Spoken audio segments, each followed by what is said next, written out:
கண்ணான கண்ணே கண்ணான கண்ணே என் மீது சாயவா, புண்ணான நெஞ்சை பொன்னான கையால் பூ போல நீவவா.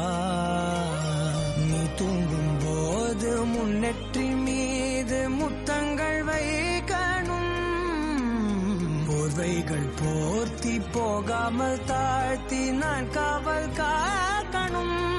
எல்லோரும் தூங்கும் நேரம் நானும் நீயும் மௌனத்தில் பேசணும்.